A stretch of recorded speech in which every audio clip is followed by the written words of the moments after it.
السلام علیکم ورحمۃ اللہ وبرکاتہ۔ بسم اللہ الرحمن الرحیم۔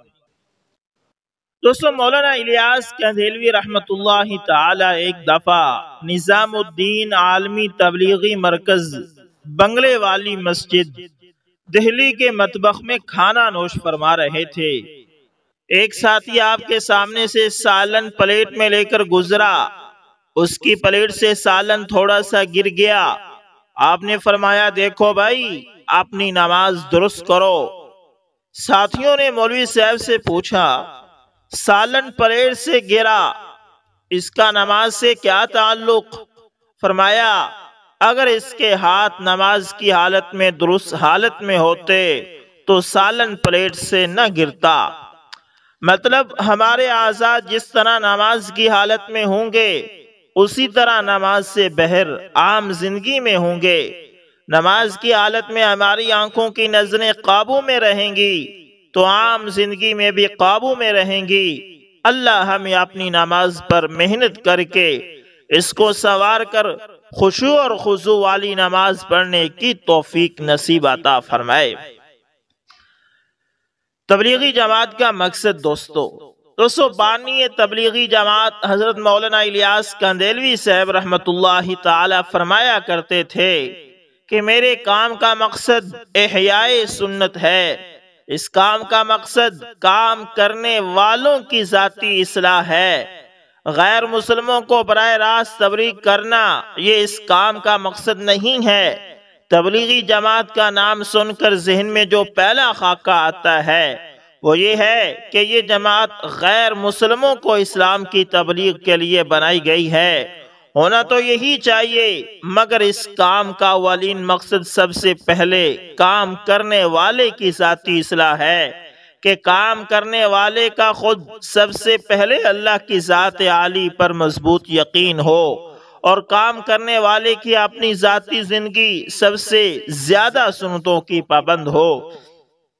اس کے بعد باقی مسلمانوں کی فکر کرنی ہے، کیونکہ اس وقت مسلمانوں کی ایمانی اور عملی حالت بہت کمزور ہے۔ اس وقت مسلمان اجتماعی طور پر اللہ کی کھلی نافرمانیوں میں مبتلا ہیں۔ مسلمانوں کے اعمال ایسے نہیں ہیں کہ وہ غیر مسلموں کو اپنے اعمال سے متاثر کر سکیں۔ اس وقت اجتماعی طور پر مسلمانوں کے معاملات، معاشرت، اخلاق بگڑے ہوئے ہیں۔ اس وقت مسلمانوں کے بد اعمال ہی غیر مسلموں کی ہدایت میں رکاوٹ بنے ہوئے ہیں۔ اس لیے مسلمانوں کو سب سے زیادہ ایمان اور یقین کی دعوت کی سب سے زیادہ ضرورت ہے۔ اس وقت غیر مسلموں کو براہ راست تبلیغ کی نہیں بلکہ ان کے لیے اللہ سے رو رو کر ہدایت کی دعا کرنے کی ضرورت ہے۔ اپنے نیک اعمال سے ان تک عملی دعوت دینے کی ضرورت ہے۔ غیر مسلموں کے ساتھ اخلاق سے پیش آنا، ان کی طرف سے ملنے والی نفرت کو برداشت کرنا، ان کے ساتھ خندہ پیشانی سے پیش آنا تاکہ وہ اسلام سے متاثر ہوں، یہ دعوت و تبلیغ کی محنت کا بنیادی مقصد ہے۔ اللہ اکبر، اللہ۔ دوسرے سے آگے والا واقعہ بھی سنتے جائیں۔ حرام کی کمائی سے بچو۔ وہ لکھتے ہیں کہ جب اپنے شیخ کے ساتھ تھا تو میرے استاد نے مجھے مزدوری پر لگا دیا۔ میں بحری جہازوں میں لوڈنگ ان لوڈنگ کرتا۔ میں سارے دن کی محنت کے بعد جتنے پیسے کماتا تھا میرا استاد ان میں سے 2 وقت کے کھانے کی رقم رکھ کر میری باقی کمائی خیرات کر دیتا تھا۔ میں نے ان سے ایک دن اس حکمت کی وجہ پوچھی۔ وہ مسکرا کر بولے، تم 11 مہینے یہ کام کرو، میں تمہیں اس کے بعد اس کا جواب دوں گا۔ میں 11 ماہ لوڈنگ ان لوڈنگ کرتا رہا۔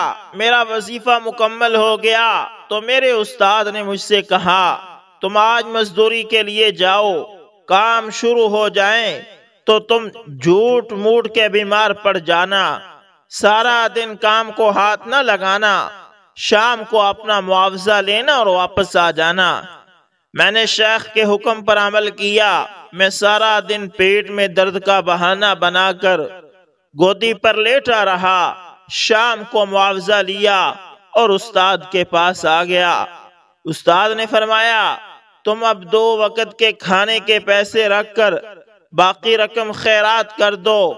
آپ یقین کریں وہ 11 ماہ میں پہلا دن تھا جب میرا دل خیرات کو نہیں چاہ رہا تھا۔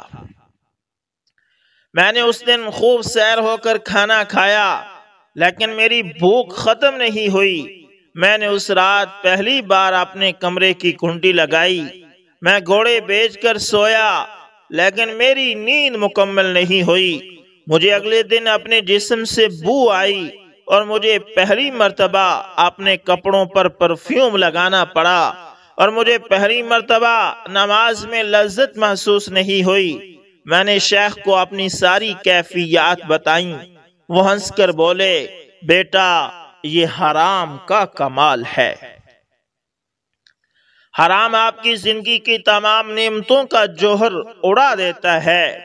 آپ انسان سے جانور بن جاتے ہیں۔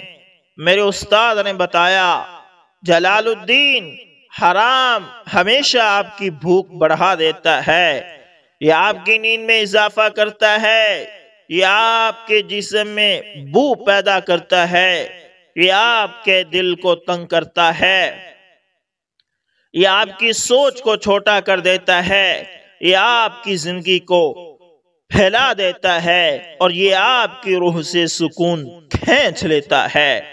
میرے استاد نے مجھے بتایا آپ کو آج 1 دن کا حرام 40 دن تک ستائے گا۔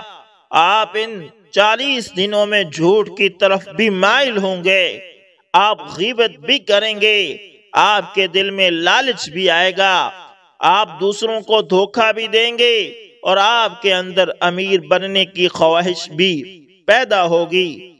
میں ڈر گیا اور میں نے استاد سے پوچھا میں اگر حرام کے ان برے اثرات سے بچنا چاہوں تو مجھے کیا کرنا پڑے گا؟ وہ بولے روزہ رکھو اور خاموشی اختیار کرو، یہ دونوں تمہیں اندر سے پاک کر دیں گے۔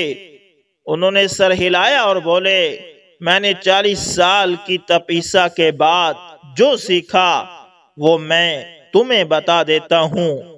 یہ کائنات ایک صندوق ہے، اس صندوق پر اسرار کا موٹا تالا پڑا ہوا ہے، یعنی اس صندوق کے اوپر اسرار کا ایک موٹا سا تالا پڑا ہوا ہے۔ یہ تالا ایک اسم اعظم سے کھلتا ہے اور وہ اسم اعظم ہے حلال۔ آپ زندگی میں حلال بڑھاتے جاؤ، کائنات کا صندوق کھلتا چلا جائے گا۔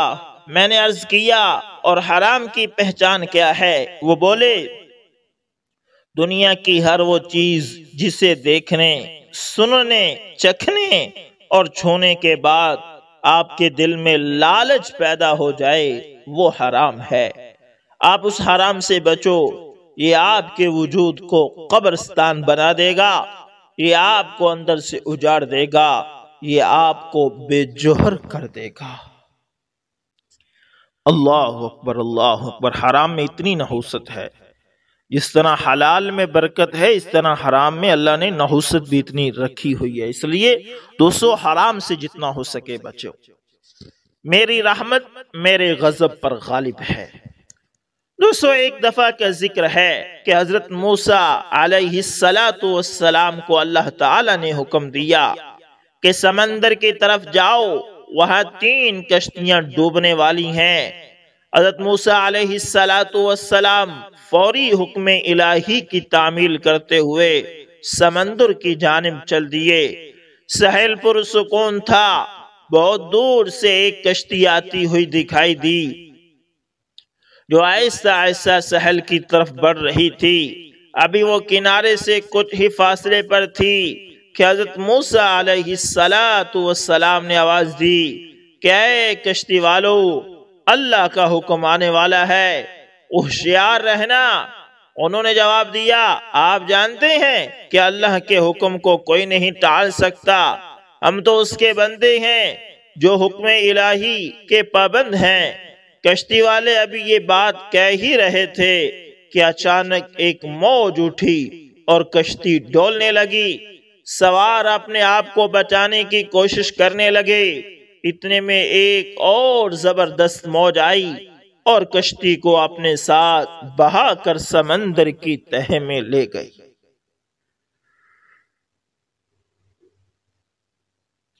تھوڑی دیر میں ایک اور کشتی نظر آئی تو حضرت موسیٰ علیہ السلام نے انہیں بھی خبردار کیا اور کہا کہ ذرا محتاط ہو کر آنا۔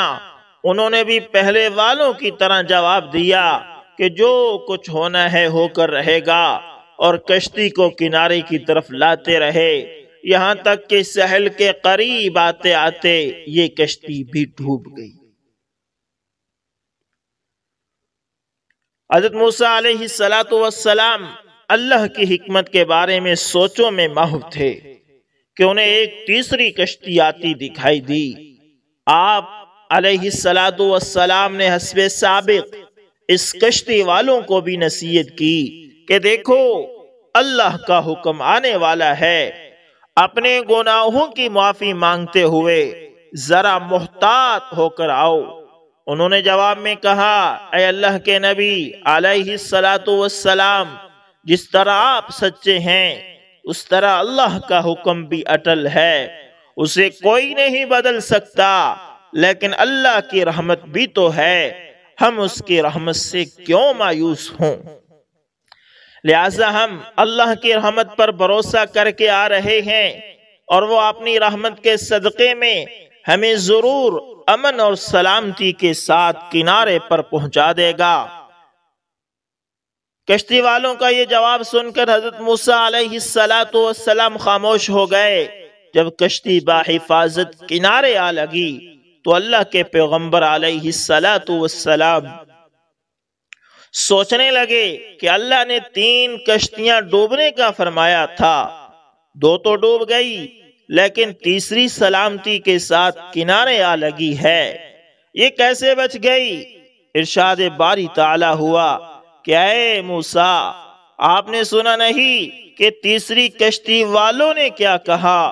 انہوں نے میرے حکم کو تسلیم کیا تھا، میری رحمت کو آواز دی تھی، اور اس پر پورا توکل اور بھروسہ بھی کیا تھا، تو اس لیے یہ کشتی میری رحمت کے طفیل بچ گئی، کیونکہ جو بھی میری رحمت کے دروازے پر آ کر صدا دیتا ہے میں اسے نا امید نہیں کرتا۔ حدیث میں آتا ہے کہ جب اللہ تعالی نے مخلوقات کو پیدا فرمایا تو عرش پر لکھ دیا، میری رحمت میرے غضب پر غالب ہے، منقول۔ اس لیے میرے پیارے دوستو، اللہ کی رحمت سے کبھی مایوس نہ ہونا۔ غلطی ہو جائے تو سیدھے اللہ تعالیٰ کے پاس چلے آنا، وہ بہت ہی معاف کرنے والا ہے، وہ غفور الرحیم ہے۔ عہد نبی صلی اللہ علیہ وسلم کا ایک ایمان افروز واقعہ۔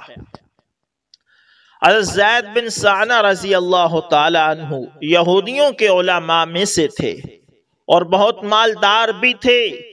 وہ مسلمان ہوئے تو تمام غزوات میں نبی کریم صلی اللہ علیہ وسلم کے ساتھ شریک رہے۔ ان کی وفات غزوہ تبوک کے سفر کے دوران ہوئی۔ حضرت عبداللہ بن سلام رضی اللہ تعالی عنہ یہ بھی علماء یہود میں سے تھے اور اسلام لائے تھے۔ روایت کرتے ہیں کہ جب زید بن سعنہ رضی اللہ تعالی عنہ نے نبی کریم صلی اللہ علیہ وسلم کو پہلی نظر میں دیکھا تو نبوت کی تمام نشانیاں پہچان لی، مگر 2 نشانیاں نہ ملی۔ ایک ان کا تحمل جو ان کے غصے پر حاوی ہوتا ہے، دوسری کسی نادان کی سختی اور درستی پر تحمل کا زیادہ ہونا۔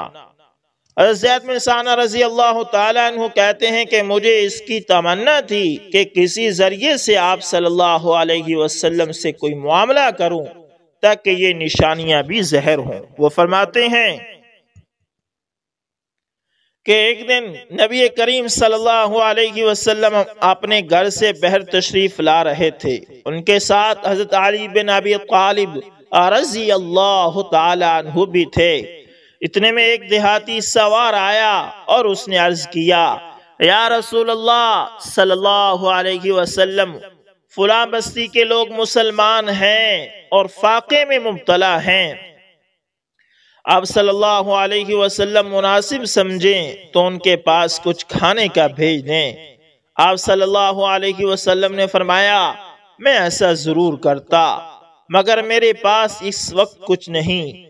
یہ سن کر میں نبی کریم صلی اللہ علیہ وسلم کے قریب ہوا اور کہا اے محمد صلی اللہ علیہ وسلم، اگر آپ صلی اللہ علیہ وسلم چاہیں تو مجھ سے ابھی کچھ رقم لے لیں اور 2 ماہ بعد اس کے بدلے میں کھجوریں دے دیجئے گا۔ آپ صلی اللہ علیہ وسلم نے فرمایا درست ہے۔ میں نے اسی وقت آپ صلی اللہ علیہ وسلم کو 80 دینار دے دیے۔ آپ حضرت زید بن ثانہ رضی اللہ تعالیٰ عنہ کہتے ہیں کہ جب 2 مہینے پورے ہونے میں صرف 2 دن باقی تھے تو نبی کریم صلی اللہ علیہ وسلم کے پاس آیا۔ آپ صلی اللہ علیہ وسلم اس وقت ایک جنازے کے لیے باہر نکلے۔ آپ صلی اللہ علیہ وسلم کے ساتھ ابو بکر رضی اللہ تعالی عنہ، حضرت عمر فاروق رضی اللہ تعالی عنہ اور حضرت عثمان غنی رضی اللہ تعالی عنہ کے علاوہ چند صحابہ کرام بھی تھے۔ میں نے حضور صلی اللہ علیہ وسلم کی قمیص اور چادر کو پکڑا اور غصے کی حالت میں آپ صلی اللہ علیہ وسلم کی طرف دیکھا اور کہا اے محمد صلی اللہ علیہ وسلم، میرا حق دو، اللہ کی قسم تم قریش کے لوگ بڑے وعدہ خلاف ہو، قرض ادا کرنے میں ٹال مٹول کرتے ہو۔ میں نے اسی طرح کی 2-4 باتیں اور کی۔ جب میری نگاہ حضرت عمر فاروق رضی اللہ تعالیٰ عنہ پر پڑی تو میں نے دیکھا کہ غصے سے ان کی آنکھیں گھوم رہی ہیں۔ حضرت عمر فاروق رضی اللہ تعالیٰ عنہ نے کہا اے اللہ کے دشمن، کیا تو نبی کریم صلی اللہ علیہ وسلم سے اس طرح باتیں کہتا ہے جو میں سن رہا ہوں؟ اللہ کی قسم میں تیری گردن اڑا دوں گا۔ اس موقع پر نبی کریم صلی اللہ علیہ وسلم نے بڑے اطمینان سے حضرت عمر فاروق رضی اللہ تعالیٰ عنہ کی طرف دیکھا اور مسکرائے اور فرمایا کہ اے عمر رضی اللہ تعالیٰ عنہ، اس کے ساتھ جا کر اس کو اس کا حق ادا کر دو اور 20 سیر کھجوریں زیادہ دینا، کیونکہ تو نے اسے ہراساں کیا ہے۔ زید بن ثانہ رضی اللہ تعالیٰ عنہ کہتے ہیں کہ میں حضرت عمر فاروق رضی اللہ تعالیٰ عنہ کے ساتھ گیا اور انہوں نے میرا حق بھی ادا کر دیا اور 20 سیر کھجوریں زائد دی۔ میں نے عرض کیا اے عمر فاروق رضی اللہ تعالیٰ عنہ، کیا تمہیں معلوم ہے یہ سب کچھ میں نے کیوں کیا؟ یہ اس لیے کہ میں آپ صلی اللہ علیہ وسلم کی ساری نشانیاں پہچان چکا تھا، صرف یہی 2 علامتیں باقی تھی جو پہچان لی۔ تم گواہ رہو کہ میں نے نبی کریم صلی اللہ علیہ وسلم پر ایمان لایا۔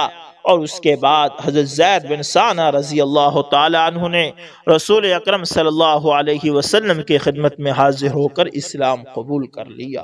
اللہ تعالیٰ سے دعا ہے کہ اللہ تعالیٰ ہمیں بھی آپ علیہ السلام کے پاکیزہ اخلاق سے متصف فرمائے۔ دوستو ملتے ہیں کسی نیکسٹ اچھی سی ویڈیو کے اندر، تب تک کے لیے اللہ حافظ، جزاکم اللہ خیر۔